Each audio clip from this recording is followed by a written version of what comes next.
Hello, we're here for a little blood pressure coffee chat with me. And I'm Tiffany, I'm a registered nurse with Silver Lining Home Healthcare. And today we're gonna chat a little bit about vital signs and blood pressure. So your doctor told you to start taking your blood pressure at home. And you wanna know how and why and what do you track and what's normal. And that's what we're here for today. So I'm gonna go over the basic devices for obtaining vital signs, where to get the supplies, how to record them.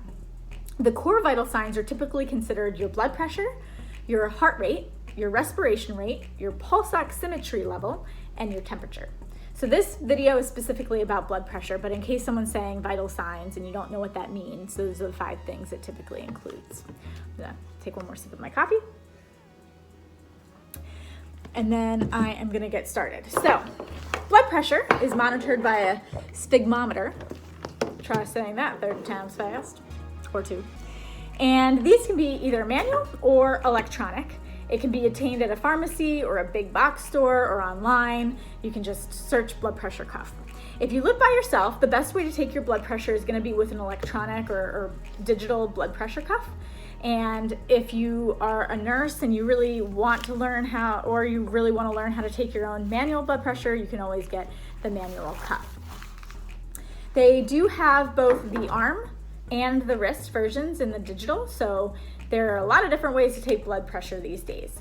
Ask your doc about which size you should get. Most adults are a medium or a large size in a cuff, but if you get too big of a cuff, your reading will be too low, and if you get too small of a cuff, your reading will be too high. So it's really important that you make sure you have the right size cuff for your arm.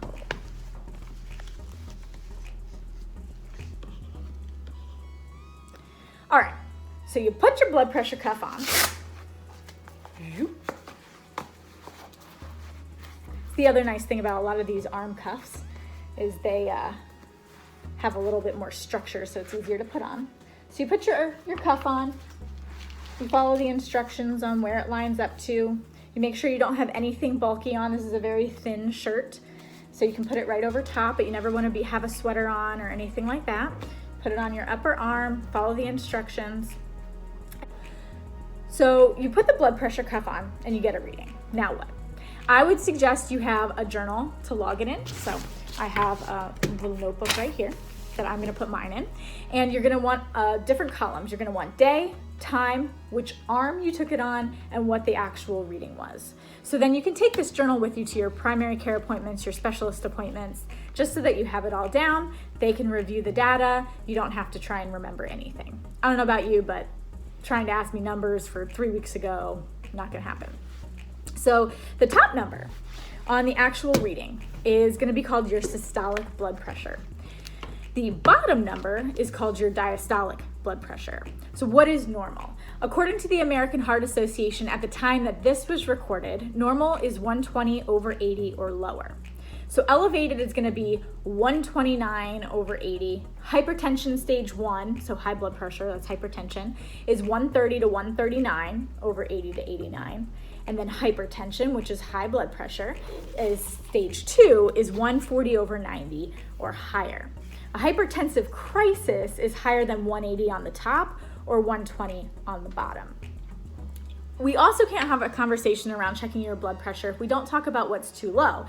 Because let's be honest, if you're monitoring your blood pressure and you're on medication for your blood pressure, there's a decent chance that at some point your blood pressure will actually show too low. And that could be for a variety of reasons that we'll briefly discuss here.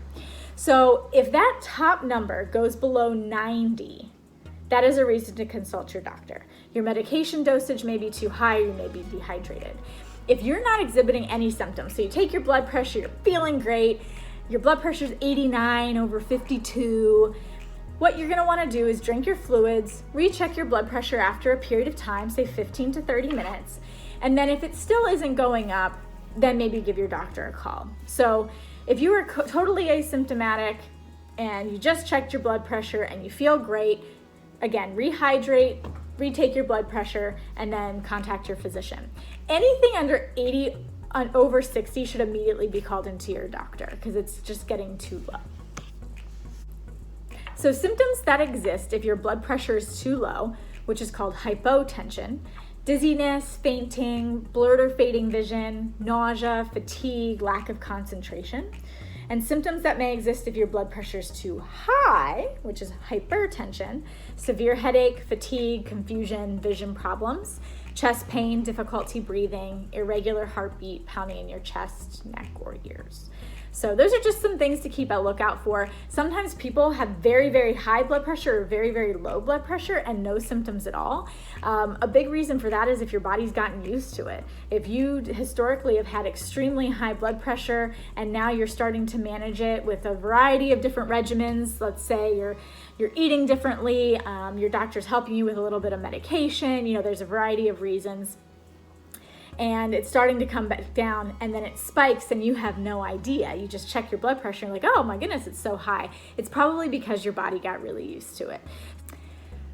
You should still report it to your physician if it sustains. So just like with low blood pressure, you kind of manage the symptoms and you call your doctor back. It's the same with high blood pressure. If your blood pressure is extremely high first thing in the morning, you didn't take your medication yet, whatever, then you're gonna wanna go ahead and take your medication, wait 30 minutes as long as you're asymptomatic and it's not greater than 180/90, you retake your blood pressure and document it. More than likely it'll come down as you stabilize. One of the biggest things when you're taking your blood pressure is to make sure that you take it in the same spot consistently over and over. So if I am taking my manual blood pressure in my left arm every morning, I'm gonna wanna make sure that I take it in my left arm every morning. Don't be switching back and forth because it'll mess up what's called your baseline. Baseline is extremely important in the healthcare world. It tells us what your norm is. And so your norm may be extremely high, like I said, and we're working to kind of bring it down to a different baseline. No. But a spike up wouldn't cause as many issues as if we had a client who always had low blood pressure and all of a sudden spiked up. So baseline is extremely important. The best way to measure your baseline is take it at the consistent time, every day on the consistent arm. Thank you for joining us today. You can see more of our visits at Silver Lining Healthcare Institute or head to our website to learn more about us, silverlininghealthcare.com.